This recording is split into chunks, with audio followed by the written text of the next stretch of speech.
Hello and welcome to the Edge, a Leaders Show. I am your host Pragya Bisain, and today we have a leading financial educator who's been teaching about stocks, commodities, currencies for many years. Please welcome Mr. Ronnie Hu.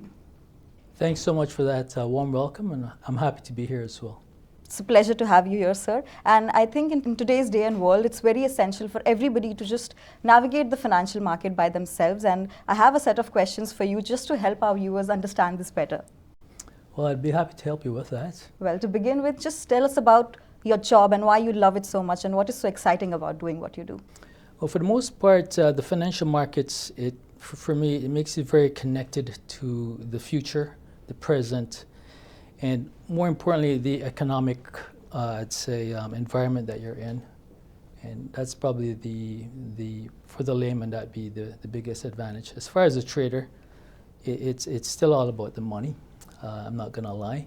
So I'd say the biggest incentive is just having control over risk and making your money work for you. Well, we won't disagree that money is motivation. And what would you say about the market and the trends in the market in 2024? How do you think that the trends are going to go about in 2024? That's a really good question. We've had a lot of interesting things in the last year. Just to recap, we've had COVID, high interest rates, high inflation, and also a couple of wars. I'd say for 2024, things are going to be much better, more control, but you still have to have some risk management because we still have volatility in the market.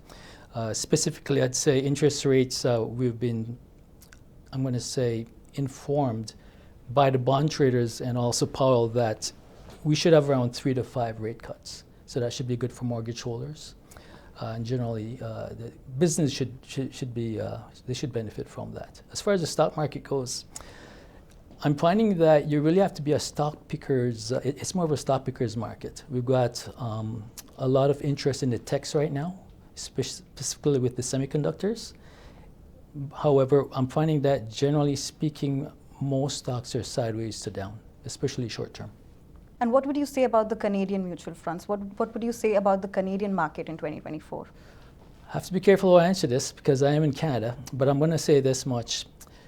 I did a stat for 15 years where I did a comparison between US indexes, such as the Standard & Poor's 500, the QQQ, which is a big tech index, and I did a comparison with the TSE Composite and also the TSX 60 Composite.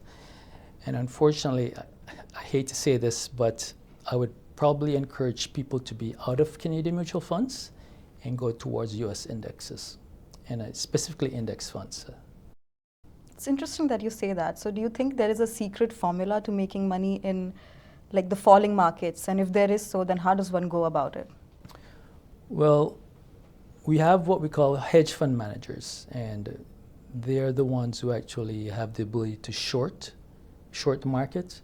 Shorting is, the concept is where you borrow someone's shares, you sell it for a price, and you're hoping to buy it back for a lower price. That difference between the two prices, what was sold for and what was replaced by, that is the difference in the profit. And that's currently the only way you can make money on the downside. There is one other way where you can actually go into derivatives like put options, and there's also inverse or reverse indexes. But I would say that's not really for the normal layperson. It's a little bit higher, more committed training for that. Okay.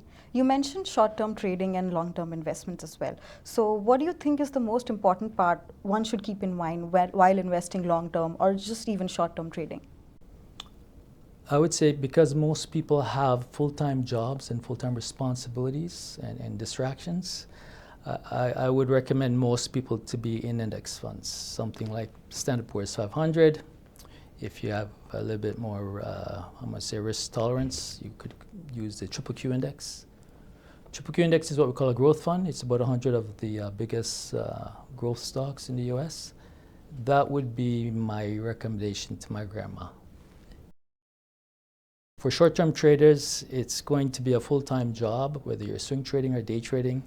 You're going to need technical analysis, market timing, statistically. It's just a whole different. It's a very committed part of trading for short term. Yeah, well, I'm sure that's a very useful information for all our viewers.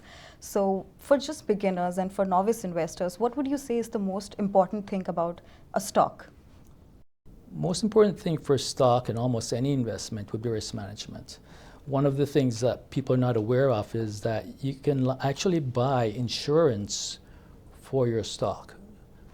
Just as how you can buy insurance for your house or your car, we do have insurance available for stocks. They're called put options. They're also known as derivatives. So I would think for people with large sums of money, that would be mandatory for risk management. I'd say that's probably the most important thing in trading. Okay. And do you have anything second to that? Do you have anything that you might say is the second most important thing that we should know about stocks? For stocks, the second most important thing I'd say is response to earnings. So for example, if a company reports earnings and the stock goes down, it's probably not a good idea, and vice versa. If they report earnings and it's bad and it goes up, that's probably a good stock. So earnings, knowing the earnings date for your companies would be mandatory. You would have to know that, because during those times you can have what we call big price movements. They're called gaps, where, for example, a company could open 20% down overnight. And that's the problem with not knowing when the earnings are and what the earnings can do to your stock. Thank you for answering that. And I'm sure our viewers have got a lot of useful information from all of that.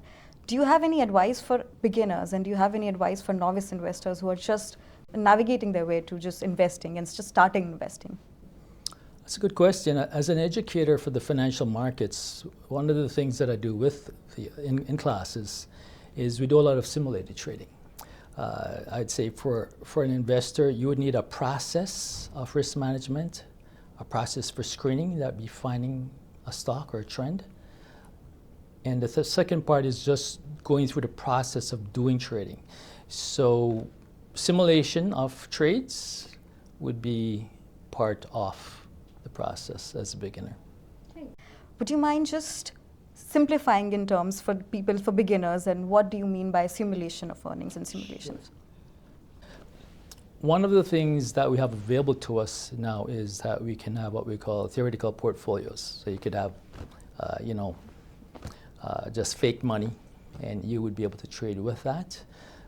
You would also be able to use the resources on the internet, things like Whisper.com, which is it's an earnings website, CNBC.com, things like that, plus your charting software.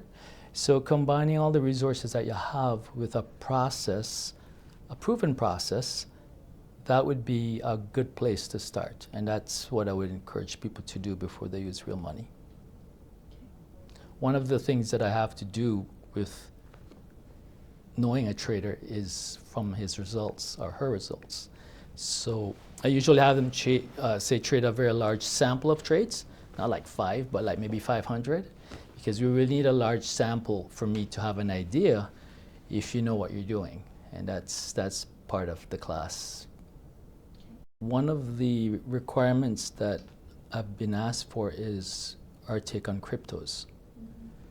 As you know, we've had a lot of, I'm just going to say, we've had a lot of news about crypto in the last year for many reasons. Presently, cryptos, it had a very good run. Unfortunately, it's gone back the other way. So one of the reasons why cryptos went up so much, I'm going to say maybe 4 weeks ago, they were anticipating an ETF created, I'm going to say approved by the SEC in the US. It was approved, but all the traders bought the crypto stocks and the indexes in anticipation of that event. Once the event was done, they just sold into the news. So it's a reminder that when you trade stocks and indexes, it's not in real time. Much of that pricing is discounting the future.